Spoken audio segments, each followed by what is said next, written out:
Good afternoon, ladies and gentlemen, judges, and my name is Robert Sandel. I am presenting first, which is a blessing and a curse, and I will be presenting today my hackathon project on a generalized system architecture for IoT-style devices, and the specific need that addresses is in South Africa and anywhere in the world, a very large component of your household fixed bills per month come from your electricity and water consumption.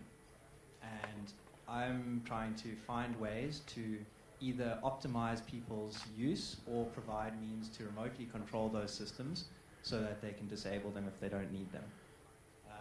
So to bring you up to speed, the idea is that these devices can be then connected, because if you can demonstrate the ability to remotely switch some sort of electrical supply, whether it be through a schedule, which is from a manually set schedule, or a machine learning algorithm which automatically will optimize that schedule for minimal electricity consumption, you will still be able to control any of those types of devices in exactly the same way.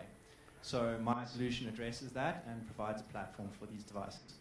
So to provide a specific example of a device that we would implement, it would be a IoT light switch. You can see here I've used a Raspberry Pi and an Arduino board. Sorry, it's a bit small in the front there. But the point is that this would normally be developed as a more integrated circuit, but in this scenario, I've simply used these rapid prototyping tools. And the idea being that this thing functions exactly like a normal light. You can turn it on and off, and the green light indicates it's in manual mode, controlled at the device offline. And you can then also control the device remotely from the cloud. So I'm just switching over to the panel here. And let me turn it on for you. There you go. So that's turned on remotely, remotely from my PC. It's gone via the Amazon servers I've set up in Europe. And sorry, I'm not showing you the front end yet. I'm just demonstrating the device functionality. Right. So this device that I've programmed here, I've written from scratch. I've written 2 sets of firmware. I've written Python, essentially modem drivers to communicate with the server. And then there's a serial crossover, which is done on the digital link into the Arduino, and that will then directly read off the sensor data. So obviously, apart from being able to turn the device on and off remotely, you can also then set it into an automatic ambient light sensing mode. So you can see now it's realized that the ambient light is above 20%, and therefore the device doesn't need to be on. But if I put my finger over the light sensor, you can see it immediately goes on, and it immediately goes off. That functionality is offline. Now, what's important here is that this device, on a regular basis, reports in what it's doing. So on the database side, you can see the device state. You can see the level of ambient light. You can see whether the device has been placed in a manual schedule mode, as well as the Unix time since epoch, as well as the user to which this device belongs. Then from the front-end perspective, this is connected up. So you would have a list of devices which can be configured to the specific application of that device, depending on whether the switch needs to be for a light or needs to be for your pool pump. You will then be able to go into the device and view real-time status information about the device, including what its state is, whether it's on or off, what sort of scheduling mode, as well as change and modify those scheduling modes or set your thresholds for the ambient light sensor. So this project's derived from research that was done at Stellenbosch University. The findings were that 37% of household electricity consumption alone comes from geysers and electric water heaters.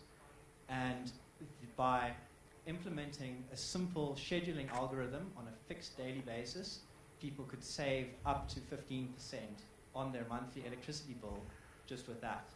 But furthermore, the study found that by exposing people to data about their usage of water and electricity, they could reduce their electricity consumption by up to as much as 50%. And it was mentioned earlier, what is ripple control to this thing? Ripple control is simply a mechanism to shut down the geyser, or any sort of device, or geysers in this case, when the grid load is above maximum.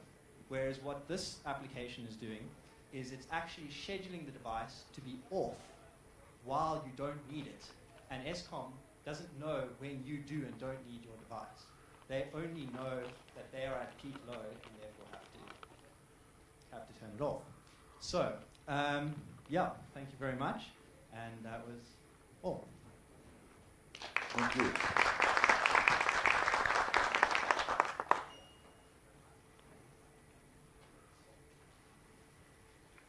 there any questions from the audience?